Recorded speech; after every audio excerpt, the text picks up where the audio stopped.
Oi, pessoal. Então, vamos lá. Vamos gravar aqui a nossa aula sobre os produtos carnos, embutidos fermentados. De novo, eu não vou poder aumentar, meu computador está bem malucão, então eu vou deixar assim para não ter erro.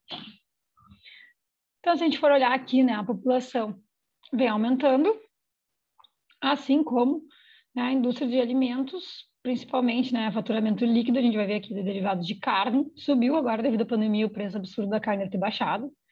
Depois vem café, chá, cereais, açúcar, laticínios e outros alimentos. Opa. Então, o que são produtos carnos? Qual é a definição? Consideram-se produtos e derivados carnes os produtos alimentícios preparados total ou parcialmente com carnes, miúdos e gorduras e subprodutos comestíveis provenientes dos animais de abate ou de outras espécies, eventualmente ingredientes de origem vegetal ou animal, como também condimentos, especiarias e aditivos autorizados. O que a gente tem que cuidar? Né? A vida útil da carne fresca ela é muito curta, devido à sua composição química, altíssima atividade de água, que faz com que, né, quem viu aí a aula de vegetais, faz com que as bactérias se proliferem muito rápido. Algumas condições pós-abate, até no abate, né, de contaminação, e risco de contaminação com bactérias patogênicas e substâncias tóxicas extremamente perigosas ao corpo humano. Então, antigamente, né, as carnes elas eram embutidas para conservação. Né? Já diz lá na Odisseia, 900 anos antes de Cristo, que as tripas de cabra eram recheadas com sangue e gordura. Então, os tipos de embutidos vão variar muito devido às áreas geográficas. Então, eu trabalhei, né, um tempo na Odrich, aqui em São Sebastião do Caí, e lá a gente fazia muitos conservas carnes, né? Eles fazem salsicha, patê, corn and beef, que é um produto de exportação, bife tuchonka, que também é um produto de exportação. Então, tem bastante tipos de embutidos para, dependendo da região do mundo. Então, os produtos carnes eles podem ser classificados em 5 tipos principais, né? Produtos carnes frescos, carnes crus condimentados, carnes tratadas pelo calor, embutidos crus curados e produtos carnes salgados. A gente pode ter, né, a emulsão carne, que é análoga à emulsão de gordura em água. Né? Então, essa aqui vai ser a gordura com as fases contínuas, né, a fibra muscular. Então, as minhas proteínas miofibrilares vão funcionar como um emulsificante, dando aquele grudezinho, né, para a carne, para a minha emulsão. Então, as proteínas da carne, elas podem ser classificadas segundo a sua solubilidade em 3 grupos, né, proteínas sarcoplasmáticas, proteínas insolúveis de estroma e proteínas miofibrilares. Não vou entrar em cada uma delas, eu estou mostrando para vocês, tá?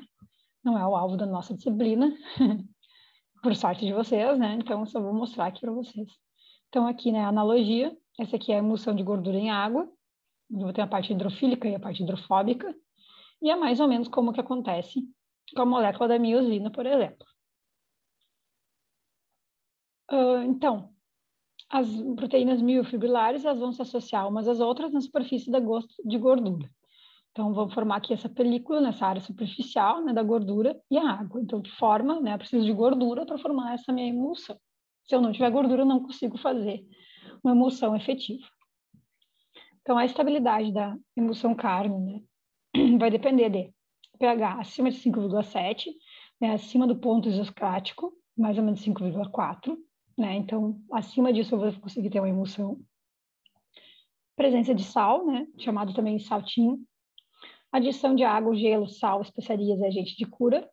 Formação de salmoura, dissolução de proteínas miofibrilares, temperatura entre 13 e 11 graus, adição de proteínas não carnes. Pode ser, né, soja, proteína de soja, ou leite, enfim. Então, os fatores dos quais depende a estabilidade da minha emulsão carne. pH da carne, presença de sal, a temperatura, né, vai diminuir a viscosidade quanto mais alta, favorecendo a coalescência e a desnaturação. O tamanho das gotas de gordura, elas têm que ser pequenas, né, por isso que é muito bem batido isso. Uma pré-mistura e a viscosidade final da minha emulsão. Já as carnes, então, a emulsão é estável por apenas algumas horas, né, a estabilidade para produtos mais longos, então vai depender de ligações. A gente vai ter que fazer um tratamento térmico ou um decréscimo de pH para não crescer, né, nenhum tipo de bactéria. O que acontece aqui, né, quando a gente tem carne crua, meu pH tem que ser bem baixinho. Então, tá aqui adicionando, né, limão num ceviche, por exemplo. Formação de géis através de desnaturação, sempre ocorrerão, né, por pontos de hidrogênio, Mas lembrem lá, hidrogênio, flúor, oxigênio, nitrogênio, forças eletrostáticas, forças de Van der Waals, enxofre-enxofre, interações hidrofóbicas. Então, vai acontecer uma imobilização de água e de gordura através da miosina também. Então, o que eu posso colocar como agente de cura? Sal, né, NaCl, açúcar, nitratos e nitritos, ascorbato de sódio e fosfato. Sempre lembrando, né, nitratos e nitritos, eu tenho que tomar o maior cuidado. Eles impedem o crescimento de vários patogênicos, mas eu tenho que ter cuidado nas suas quantidades máximas. Então, o NaCl, ele atua como potencializador de sabor, ele inibe o crescimento microbiano, né, por causa da pressão osmótica. 5% de NaCl vai impedir as bactérias anaeróbias, 10% a maioria das bactérias. Então, inibe o crescimento microbiano, solubilizando as proteínas e também ajuda no aroma dos alimentos.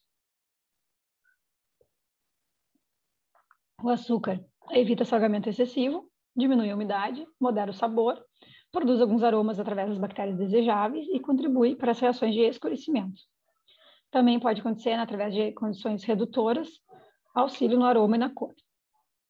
Nitratos e nitritos estabilizam a cor, contribuem para o desenvolvimento de aroma característico de carne curada, inibem o crescimento de algumas bactérias, especialmente Clostridium botulinum, que é muito comum em salames, em carnes enlatadas, e é a bactéria que a gente tem que tomar mais cuidado, e também retarda o desenvolvimento da rancificação.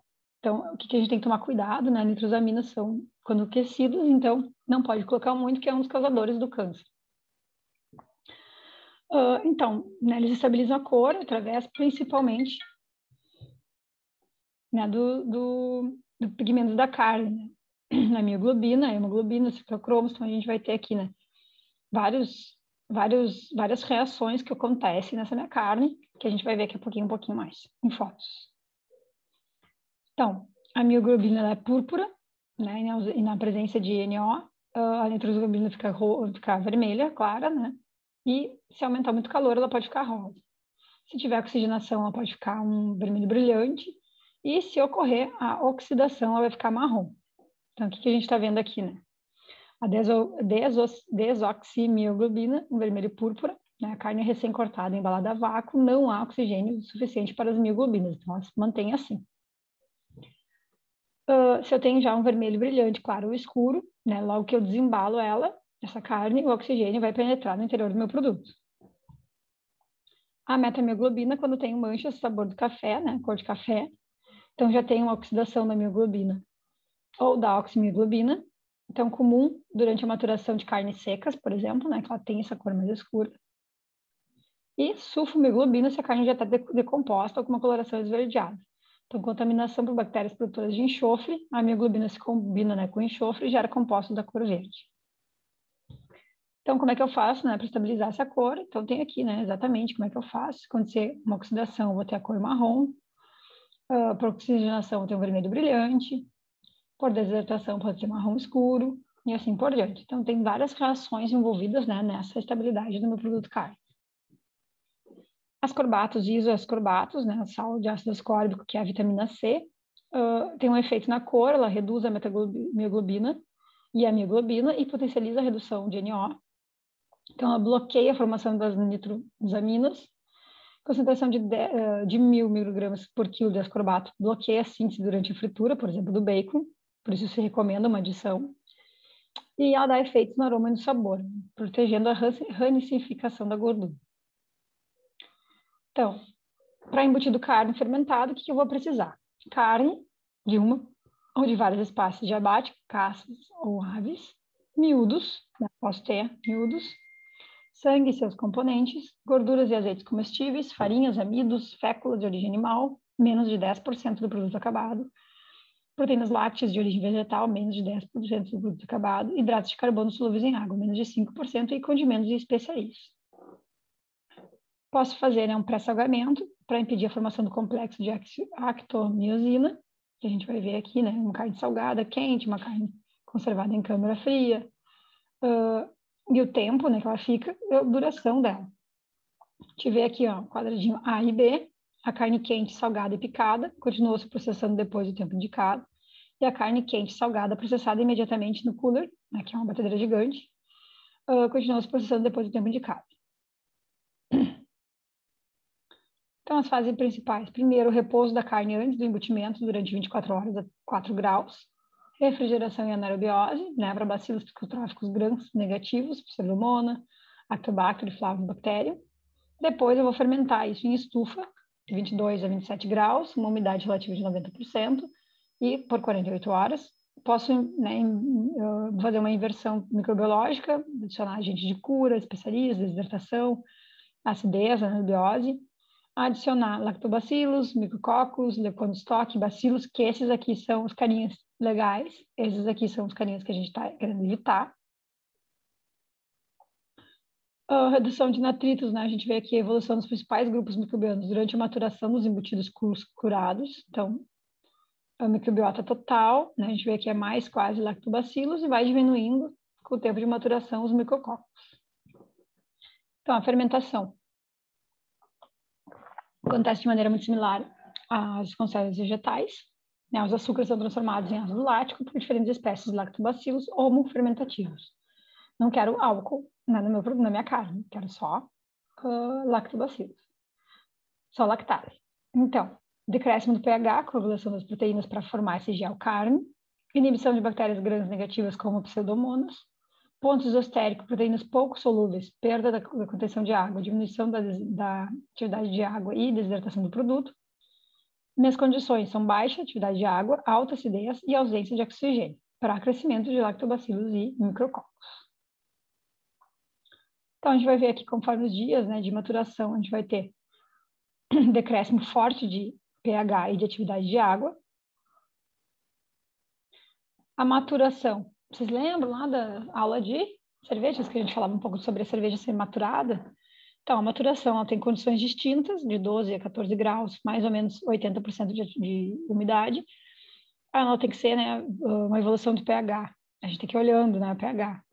Atividade de água, hidrólise de proteínas e lipídios, os processos proteolíticos de natureza enzimática, pode utilizar enzimas microbianas ou enzimas endógenas. A proteose vai ser a liberação de aminoácidos para sabor e aroma, aumentando também a digestibilidade, né? Ou seja, as proteínas são grandes, a gente vai diminuir elas, vai quebrar elas em aminoácidos que são menorzinhos, são mais fáceis da gente digerir. E a lipólise vai ser a quebra em ácidos graxos menores, também livres, né? Dando sabor e aroma. Então, aqui tem um pouquinho, é o mesmo esquema, de como é que a cor fica da carne, e aqui também. Gente, era isso. Um abraço para vocês, espero que tenham entendido.